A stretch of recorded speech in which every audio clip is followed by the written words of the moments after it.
In today's video, we take my 65 F100 and take it on its main voyage, almost 500 miles. We'll see if we make it. Thank you for watching the TDC Hot Rods YouTube channel. Hey guys, welcome back. So, tomorrow, I'm taking my 65 Ford pickup that I just built on its main voyage. I'm driving it about 2.5 hours south of here, going for a dirt bike ride, stopping at some buddies' houses on the way back, and the total trip is just over 300 miles. So we gotta get a couple of things ready before we can do that. And the first order of business was at the back of the frame, there was no cross member tying it together, and my plan was to put a trailer hitch back there so I could tow all kinds of whatever little things. I'm not gonna tow anything real crazy with this, but just small stuff. And kind of worked out perfect because I'm gonna pick up a buddy of mine to go for a dirt bike ride, and I'll just put it on a little trailer. But I got that done, so it turned out super awesome. We got a homemade hitch there, but it's nice and clean. I'm going to put a roll pan on here, so that hitch should hide right behind the license plate, which is just what I want. I don't want it to be stand out and bulky. And the best part is now, so when I put the bed on, I just put this piece of angle iron and bolted it in. Well, I want to use these factory mounts. Well, now that's what I'm gonna do, is I can come in here with some angle iron, weld it to here, put a bolt in it. Super easy, will work very good. And the next thing I gotta do is get this front bumper put on. So then, for the biggest reason is I don't want road debris hitting my AC condenser. So that is a 79 bumper, and I didn't really love how it fit, but I had it, and I do like the look of it because it matches the patina of the truck. I just didn't love some of the angles. Well, after trimming this front valance back, it actually fits really nice. So what I did was I got the frame horns off of an old truck that I have sitting out back. I actually think it's like a 70 whatever. And I'm going to see if I can show you this. I'm going to weld them here to the factory Crown Vic frame. So I'm gonna weld them like that, and then come down over here on the side and put some 1/4-inch plate that will come up down the side of this frame horn, and I'll trim this off and weld right to the frame. Should be really simple. So I just gotta do that. And then I need to clean up the inside, but yesterday I got these blankets in the mail, which is super awesome. I want to wrap them up a little bit tighter than that, so then they fit a little more snug. And then I just need to check all the fluids, load my dirt bike stuff up, and hit the road. So I'm leaving tomorrow morning, so I'm going to button up these last few little things, take you guys on for that ride, and I'll video the trip going down and back. But yeah, so I'm gonna get to work putting this front bumper on so we can make this thing legal.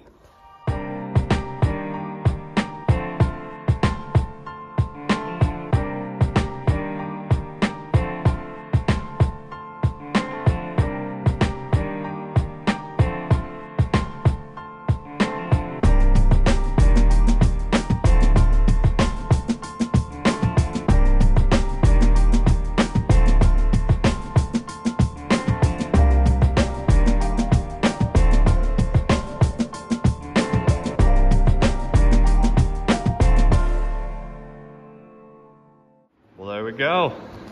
I think it turned out awesome. Got my brackets built. As you can see, that is the factory truck frame horn. And then I built this piece here. It's welded solid to the frame there and welded solid to the frame horn there. Don't think it's gonna go anywhere. And let's lower this baby down so you can see it better. I think it looks fantastic. The old rusticness of it matches the patina of the truck perfect. The best part is the radiator's not hanging down below it. So after I trimmed that valance piece up and I was able to suck it back in a lot farther, and I went lower just for more protection. I think it looks fantastic. So that was the last step that I needed to be able to have this thing legal. So I'm gonna check all the fluids, do a couple other little small things to the dirt bike, and we'll see you guys in the morning. Good morning, guys. So we are all ready.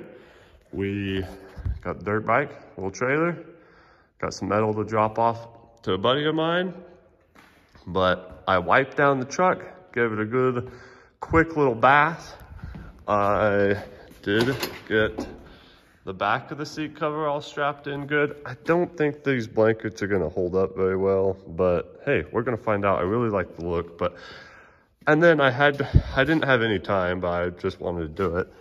I cleaned the dash and gave it a quick little polish. And I get this part from my dad. I just like to have a nice clean vehicle going down the road. And maybe it's not even from my dad, it's just a man's thing, but I really like it to be clean. So we are going to throw our bags in and hit the road and see how this main voyage goes. I'm a little bit nervous. I am extremely excited. I drove the car a lot before, so I trust the drivetrain, but there's just lots of other quirks that I don't know about. So I'm gonna put the bags in and hit the road.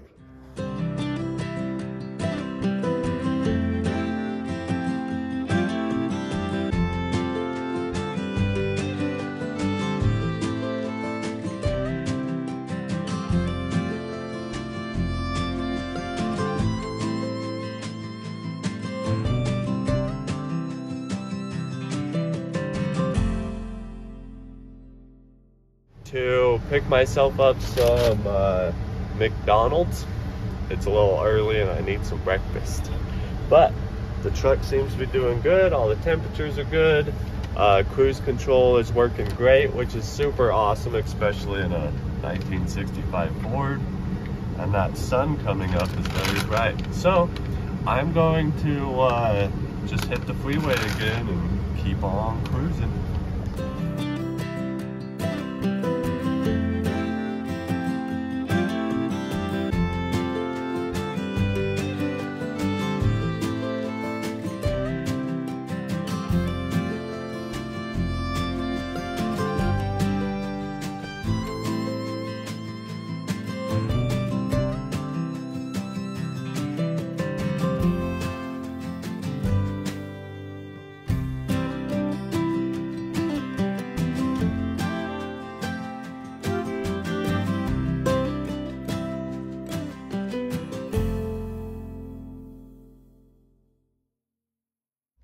All right, guys, so I made it to my destination to go for a dirt bike ride, and we went ahead and went, and it was a blast. We had a ton of fun.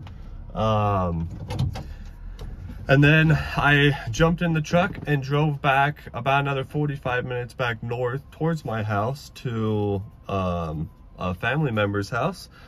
And I noticed the truck, when it shifts into overdrive, it's not really getting any better. It's always kind of been a little odd. It doesn't really slip when it shifts, but it kind of bogs down and then comes back up.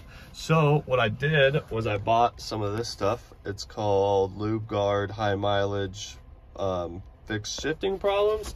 I have used it before on a little bit different problem, so I'm going to put this stuff in the truck, see if that helps it any. Let's take a look. I have currently put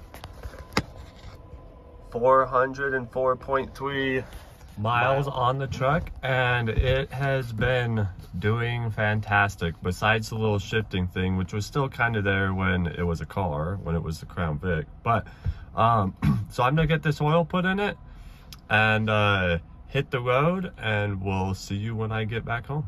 All right, guys, I made it back to the shop. I had little complications with my phone because I left it on the dash and overheated it, so I didn't get any footage of that. But so we have put 523 miles on it is what the odometer says. It does, the speedometer reads fast because the lower profile tire, so realistically we probably put 500 miles on it. So we put 500 miles on it over the weekend, and the darn thing just is awesome. Like on the way home,